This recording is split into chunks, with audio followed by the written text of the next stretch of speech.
मैं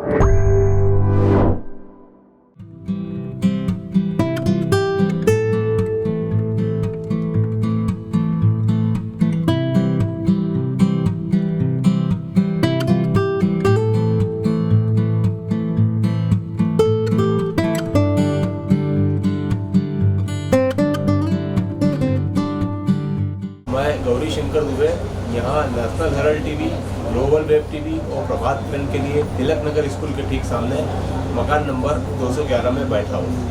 मैं यहाँ की शान के बारे में एक बात कहना चाहूँगा कि जो पूर्व में आपने दृश्य देखे, जहाँ की मरीजों का इलाज चल रहा है, उनकी जांच चल रही है, आपने बहुत सारे स्लोगन देखे होंगे, एक आदर्श व्यवस्था देखी होगी, लेकिन आपको जबकि यह 70 के दशक का भारत नज़र आ रहा होगा, तो इसमें पवित्रता कायम है।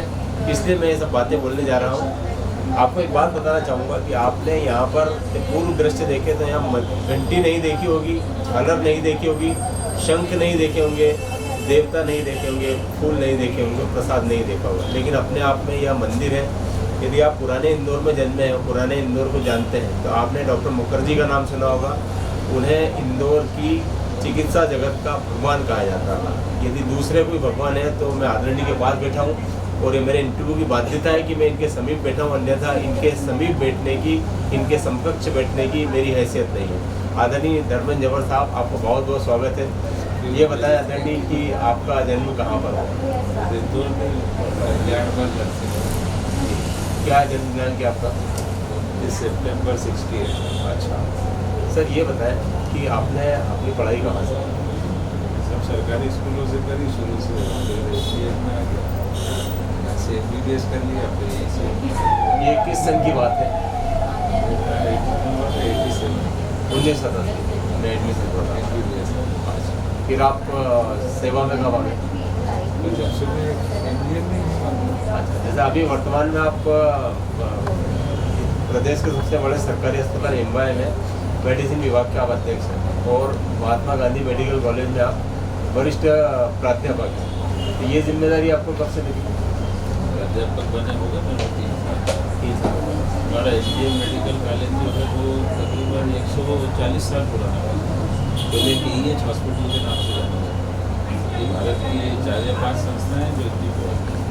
सर, एम्बाई में मालवा निमाड़ तक के मरीज आते हैं और इंदौर तो 50 लाख पार हो गया यदि सरकारी आंकड़ों पर ना जाया जाए तो इतने बड़े इंदौर में शायद ये इकलौता अस्पताल क्लिनिक है जहाँ की एम्बाई में सरकार द्वारा 10 रुपये में की जा रही जांचों की जानकारी दी जाती है। न केवल जानकारी दी जाती है बल्कि आपकी टीम द्वारा फॉर्म भरे जाते हैं और मदद की जाती है। तो आदरणीय ये सोच कब उत्पन्न हुई और ये कब से चल रहा है कार्य?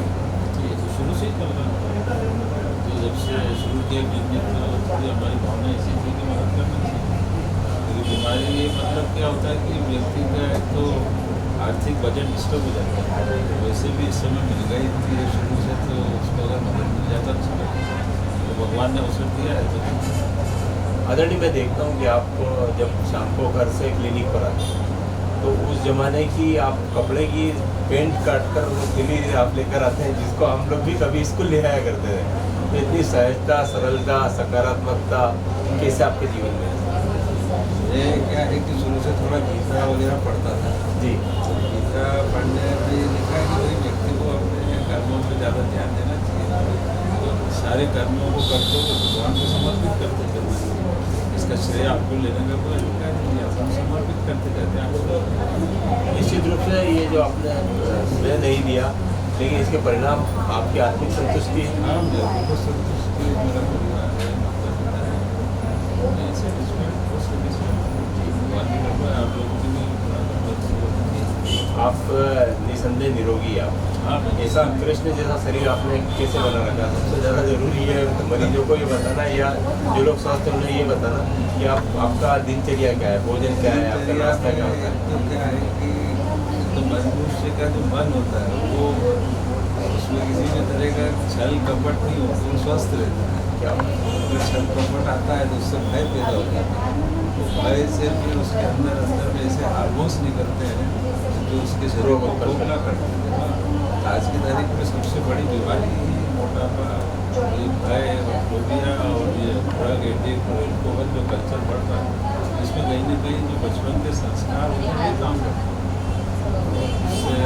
मन अगर प्रसन्न है और हमारे किसी तरह का भय नहीं है, हमारे हार्मोन वगैरह बैलेंस में रहता है। तो जब तक हार्मोन बैलेंस में है तो व्यक्ति अच्छा स्वस्थ रहता है। आदरणीय मैं गलत नहीं हूँ तो आप लगभग 50 वर्ष के हैं, 55 वर्ष के। स्पोर्ट्स साइंटिस्ट बोलते हैं कि हर व्यक्ति को हर 30 वर्ष की उम्र के बाद हर 10 साल में अपना भोजन बदल लेना चाहिए।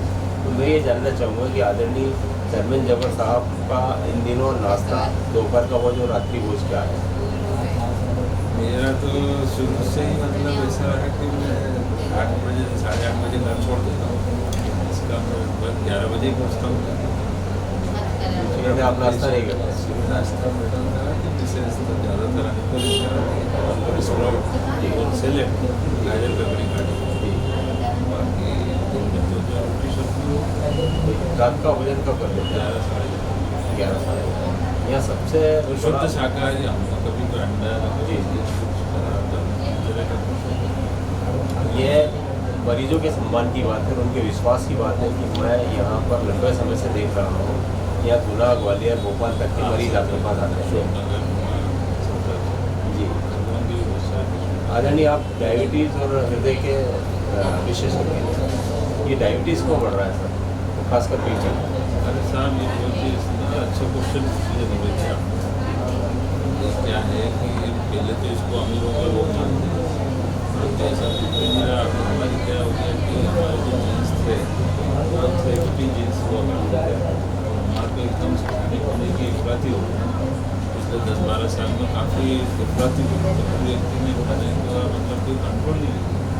इंदौर तो मतलब आप जानते हो उसकी से पीने का शराब और हर गरीब के घर में सेवा जरूर मिलता है, आपको आप मिलता है। हाँ, यहाँ का खान पान बहुत ज़्यादा है, तो उसकी वजह से क्या हुआ कि एकदम से मोटापा बढ़ गया और श्रम हो गया कम। जहाँ श्रम कम हुआ मोटापा बढ़ा। और तो एक तो इंसान की महत्वाकांक्षा है कि किसी भी तरीके से पैसा कमाना, उसके चलते उसके हार्मोन डिस्टर्ब होते हैं, उसमें स्टेरॉइड का प्रोडक्शन नॉर्मल से ज़्यादा होने लगता है, तो उसके शरीर में स्टेरॉइड बनता है। ज़्यादा स्टेरॉइड जो होता है वो तनाव में बनता है, उस स्टेरॉइड की वजह से एक तरह की सेंट्रल ओबेसिटी है। शरीर का निचला पेट का हिस्सा जो होता है वो पूरा हो जाता है, उसमें एक जिसको हम कमी कहते हैं टोन निकलता है, हाथ पैर हो जाते हैं पतले और पेट हो जाता है मोटा। उसके चलते उसको बीमारियाँ जकड़ लेती हैं, चारों तरफ से खेल लेती हैं, उसमें डायबिटीज एक हो। फिर भी सर आपके पास मैंने ऐसे मरीज देखे हैं 90 साल के आते हैं, 80 साल के आते हैं, 70 साल के आते हैं, जिन्हें 30, 20 या 25 सालों से डायबिटीज़ है। तो उनके लिए आपकी क्या सलाह होती है जिसका अनुसरण करके इतनी लंबी आयु को प्राप्त हो जाता है? एक तो उनको रेगुलर अपना चेकअप कराते हैं जी, शुगर की जाँच करते रहना चाहिए। कभी भी मतलब ऐसा ओवर कॉन्फिडेंस में नहीं रहना चाहिए कि लोग अच्छे ही स्वस्थ हैं, हम कोई जाँच नहीं कर रहे, तो जाँच कराते रहिए, शुगर की जाँच करते रहिए, शाकाहारी भोजन का पालन करिए, पेदल चलिए डेली 4-5 किलोमीटर, अपना वजन को संतुलन में, वजन ज़्यादा नहीं होना चाहिए और थोड़े अच्छे काम करते हुए मन प्रफुल्लित रहना चाहिए, दिमाग में बहुत तरह का टेंशन नहीं रहना, इससे शरीर का बैलेंस अच्छा रहता है, हार्मोन्स का। सर हमने 2 लॉकडाउन देखे कोरोना काल के कारण, ऐसे कई मरीज हैं, केवल आपके नहीं पूरे भारत में ऐसे कई डॉक्टरों के मरीज हैं जिन्हें मेडिकल बंद होने के कारण या मेडिकल खुलने के कारण भी उनकी मूल दवा शुगर की और बीपी की नहीं मिली, तो उन्होंने वैकल्पिक दवा ली जिसके कारण उन्हें कुछ विकार पैदा हो गए। तो ये क्या जो विकार पैदा वो वापस स्वस्थ हो सकते हैं या जो नुकसान हो चुका वो हो चुका? नहीं, वो सही क्वेश्चन पूछा आपने। उस समय जो पेंडेमिक हो गया था उस समय दुकानें तो क्या डॉक्टर की क्लिनिक भी बंद हो गई जी, पर हमने तो पूरे समय खुला रखा। मेरा मेरे मिसेज ने डिलीवरी कराई, सीजर कराया जी, इवन कई महिलाओं की तो टारगेट सोनोग्राफी नहीं हो पाई, तो बाद में फिर विकलांग बच्चे हुए, तो है मतलब कोई समस्या तो कोई तो जो पेंडेमिक महामारी थी तो हमने सबको यूज कर सकता, तो इस समय इंचार्ज था एक केस में करीब 6,000 मरीज थे।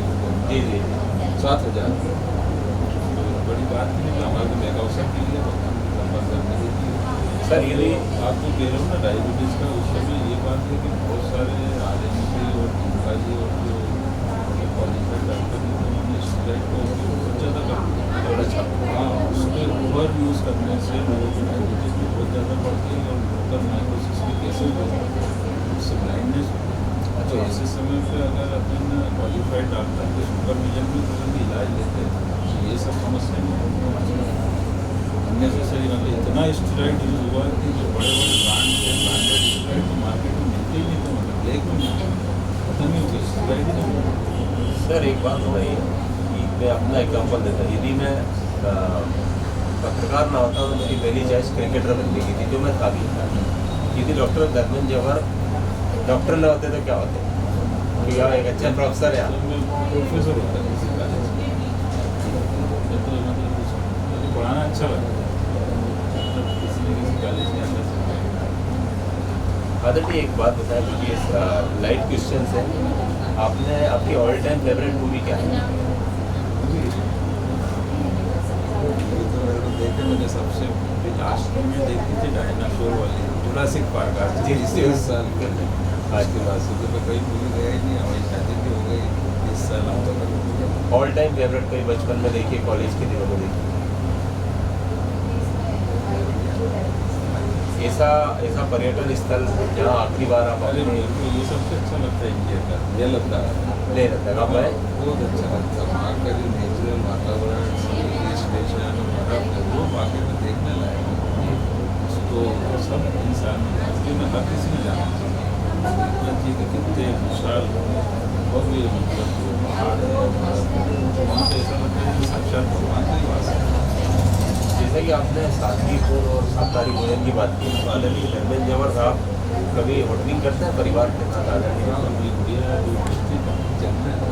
तो आपकी पसंद की जगह क्या है जहाँ आप श्री माया? हाँ, निसंदेह वहाँ सबसे अच्छा शाकाहारी खाना मिलता है, दोनों श्री माया। अच्छा टेस्टी है, उसकी बेकरी भी अच्छा आदरणीय मैंने आपको अखबार बंद से पढ़ते हुए देखा, एक दो नहीं आप 50 अखबार पढ़ते हैं और उनकी खास आर्टिकल की कटिंग में लिखते हैं।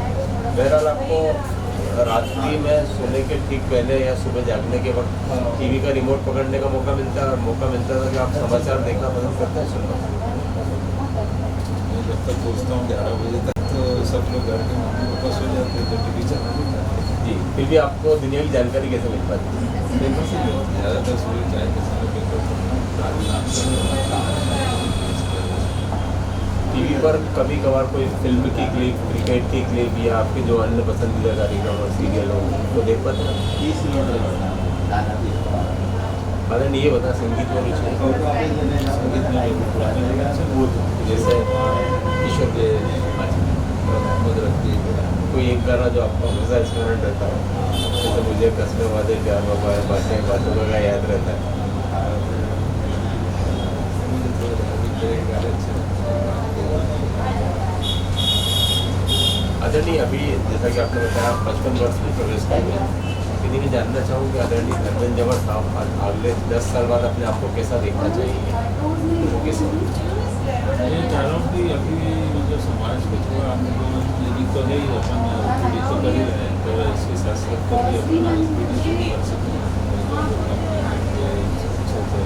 ऑपरेशन भी अपने अस्पताल वो मेरा प्रयास है, विशेष का भी प्रयास है कि हम लोग सुना के क्या कर सकते हैं।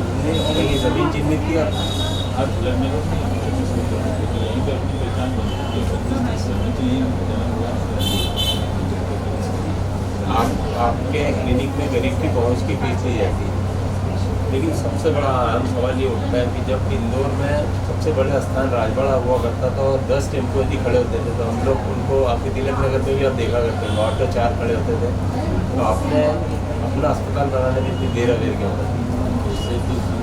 उससे बड़ी बात एक गीत है जिसके बोल हैं, कहने की ज़रूरत नहीं, आना ही बहुत है, इस दर पे तेरा शीश झुकाना ही बहुत। ना तो आपको यहाँ शीश झुकाना, क्योंकि जब आप आदरणीय धर्मेंद्र जवाहर साहब और इनकी भार्या श्रीमती डॉक्टर रुचिता जवाहर साहब की कार्यशैली देखेंगे और उनकी निष्ठापूर्ण कार्यशैली से परिचित होंगे, तो आप श्रद्धा से बढ़ जाएंगे। जबकि आज चिकित्सा एक बड़ा व्यवसाय बन चुका है, आपका पेट दुखता है तो आपको बुखार की गोली दे दी जाती है और आपको माया क्रांति भी किया जाता है। बहरहाल इस मंदिर में ऐसा नहीं किया जाता। मैं डॉक्टर साहब की आज्ञा ले अगर आपको यहाँ आमंत्रित करता हूँ, खासकर उन लोगों को जो डायबिटीज़, हृदय रोग, ब्लड प्रेशर से पीड़ित है। और सबसे अच्छी बात, सर के सम्मान में, सर की निष्ठा, सर की पवित्रता के सम्मान में एक बात कहना चाहूँगा कि ये मालवा निमाड़का ही नहीं, पूरे मध्य प्रदेश का संभवतः पहला क्लिनिक है जहाँ की 4 से 6 हज़ार रुपये की जो जांचें होती हैं उन्हें केवल 10 रुपये में कराने के लिए प्रेरित किया जाता है। और ये जांचें होती हैं एम्बायस अस्पताल में। आदरणीय और प्रातिस्पर्धी डॉक्टर धर्मेंद्र जबर साहब, आपने मेरी बिना पूर्व सूचना के मुझसे इतनी इत्मीनान से बातचीत की, उसके लिए आपके भीतर बैठे परमात्मा को, कृष्ण को प्रणाम, बहुत बहुत धन्यवाद।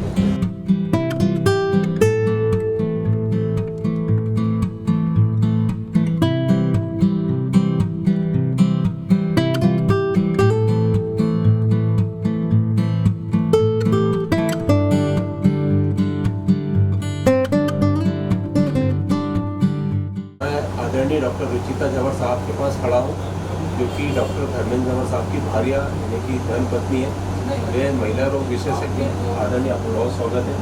सर के बारे में जो आपके विचार हैं, मैंने उनसे अच्छा व्यक्ति नहीं देखा, रियल जेंटलमैन है, आपके क्या विचार हैं? डॉक्टर धर्मेंद्र जबर सर के बारे में मेरे यही विचार है। आज हमारी शादी को करीब करीब 18 साल हो गए हैं, लेकिन एक सिंपल व्यक्तित्व वाले इंसान है। किसी को कभी उलझाते नहीं है और खुद भी उलझते नहीं है। इतना ही कहना चाहूँगी उनके बारे में। जैसा कि ऐसा कहते हैं, हर सफल पुरुष के पीछे एक स्त्री का हाथ होता है। मैंने ऐसे हजारों लोग देखे हैं जो विवाह के बाद पत्नी की महत्वाकांक्षा के कारण बहुत आगे बढ़ गए। यदि आज भी आप तिलक नगर के मकान नंबर 211 में एक क्लिनिक चला रहे हैं, यहाँ की बहुत गरीब की पहुँच की फीस ली जाती है, तो आपने अपनी महत्वाकांक्षाएँ मान रखी है या आपने भी वही धर्म मान लिया जो सर मानते हैं, सेवा? इस उपलक्ष्य में मैं यही कहूँगी कि मैं जब आई थी सर की ज़िंदगी में, तब मैं एक स्टूडेंट थी, मेडिकल स्टूडेंट, और मैंने सर को अपना गुरु भी माना है एक तरह से, और उनको फॉलो भी किया है बहुत सारी चीज़ों में, इवन मेडिकल पार्ट में भी उनको फॉलो किया। जी आदरणीय, मैं आपके जो मेरा सवाल था, मेरी जिज्ञासा थी, आपने उसे शांत किया, उसके लिए आपको बहुत